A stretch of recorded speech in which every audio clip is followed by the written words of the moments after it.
ಎವನ್ TV news ವೀಕ್ಷಕರಿಗೆ ಸ್ವಾಗತ. ನಾಪತ್ತೆಯಾಗಿದ್ದ ತಂಗಿಯ ಬಗ್ಗೆ ಮಾಹಿತಿ ನೀಡದಿದ್ದಕ್ಕೆ ಅತ್ತೆಯ ಮೇಲೆ ಪೆಟ್ರೋಲ್ ಸುರಿದು ಅಳಿಯಂದಿರು ಪೆಟ್ರೋಲ್ ಸುರಿದು ಬೆಂಕಿ ಹಚ್ಚಿದ ಪ್ರಕರಣ ಚಿಕಿತ್ಸೆ ಫಲಕಾರಿಯಾಗದೆ ಮೃತಪಟ್ಟ ವೃದ್ಧೆ.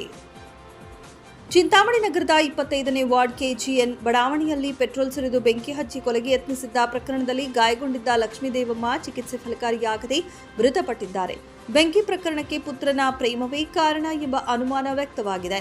ಮೃತಳ ಗಂಡ ರಾಧಾಕೃಷ್ಣಪ್ಪ ನಗರ ಠಾಣೆಯಲ್ಲಿ ದೂರು ದಾಖಲಿಸಿದ್ದು, ನಮ್ಮ ಪುತ್ರ ಪುರುಷೋತ್ತಮ್ 10 ತಿಂಗಳ ಹಿಂದೆ ಕೋಲಾರ ತಾಲೂಕಿನ ಮೂಡಲಚಿಂತಹಳ್ಳಿ ಯುವತಿಯನ್ನ ಪ್ರೀತಿಸಿ ಕರೆದುಕೊಂಡು ಹೋಗಿದ್ದ. ಈ ವಿಚಾರವಾಗಿ ರಾಜಿ ಮಾಡಿ ಯುವತಿಯನ್ನ ಪಾಲಕರ ಜೊತೆಯಲ್ಲಿ ಕಳುಹಿಸಿದ್ದೆವು.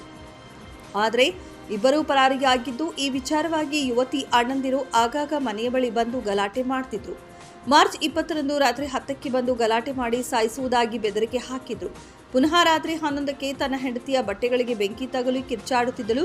ಹೊರಗೆ ಬಂದಾಗ ನಮ್ಮ ಮನೆಯ ಬಳಿಯಿಂದ ಇಬ್ಬರು ಹೋಗುತ್ತಿದ್ದು, ಯಾರು ಎಂದು ಗುರುತು ಸಿಕ್ಕಿಲ್ಲ. ಯುವತಿಯ ಅಣ್ಣಂದಿರ ಮೇಲೆ ಅನುಮಾನವಿದೆ ಎಂದು ಲಕ್ಷ್ಮೀದೇವಮ್ಮ ಪತಿ ರಾಧಾಕೃಷ್ಣಪ್ಪ ನಗರ ಠಾಣೆಯಲ್ಲಿ ದೂರು ದಾಖಲಿಸಿದ್ದಾರೆ. ಪ್ರಕರಣ ದಾಖಲಿಸಿಕೊಂಡ ನಗರ ಠಾಣಾ ಪೊಲೀಸರು ಮೂವರನ್ನ ವಶಕ್ಕೆ ಪಡೆದು ವಿಚಾರಣೆ ನಡೆಸುತ್ತಿರುವ ಮಾಹಿತಿ ಇದೆ. ಬಂಧನ ಮತ್ತು ವಿಚಾರಣೆಯ ಬಗ್ಗೆ ಪೊಲೀಸರು ಯಾವುದೇ ಮಾಹಿತಿ ಬಹಿರಂಗಗೊಳಿಸಲಿಲ್ಲ. ಅಸಲಿಗೆ ಈ ಕೊಲೆಗೆ ಕಾರಣವಾಗಿದ್ದು ಮಗನ 3ನೇ ಮದುವೆ.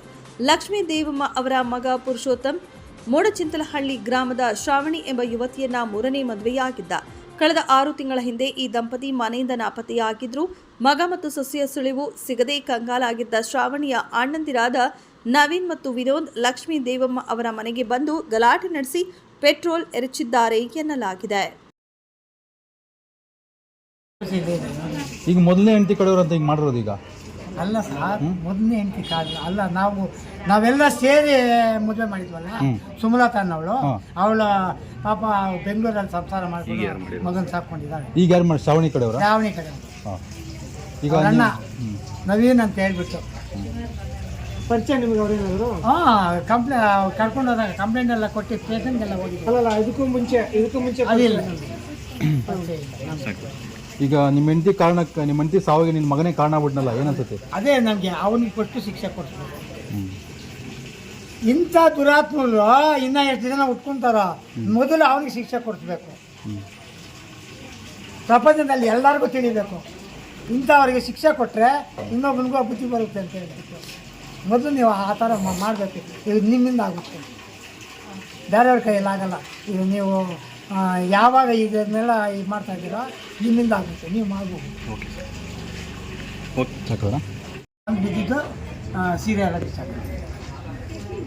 ಆಮೇಲೆ ಅಲ್ಲಿ ಕೂಡಿಸಿದ್ರೆ ಅದು ನೀರೆಲ್ಲ ಕುಡಿಸಿದ್ರು.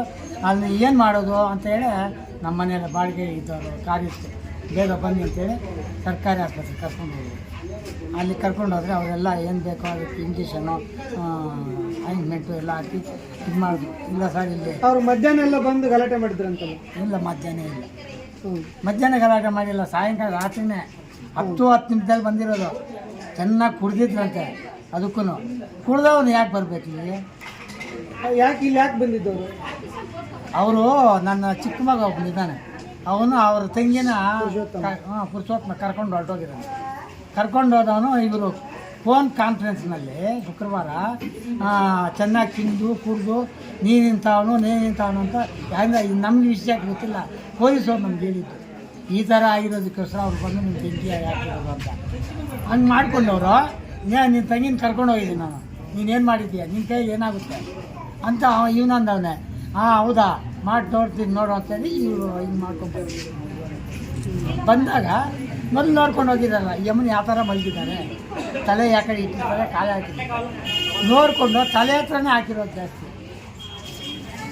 ಡೀಸಲ್ ಅಲ್ಲಿ ಅಂಟಿದ ತಕ್ಷಣ, ಡೀಸೆಲ್ ಹಾಕಿದ ತಕ್ಷಣ ವಾಸನೆ ಬಂದೈತಲ್ಲ, ಆ ವಾಸನೆಗೆ ಇದ್ದೈತಿ ಯಮನು. ಇಲ್ಲ ಅಂತಿದ್ರೆ ತಲೆ ಕ್ಲೀನಾಗಿ ಸುತ್ತೋಗ್ಬಿಟ್ಟು. ಈಗ ಅವ್ರಿಗೂ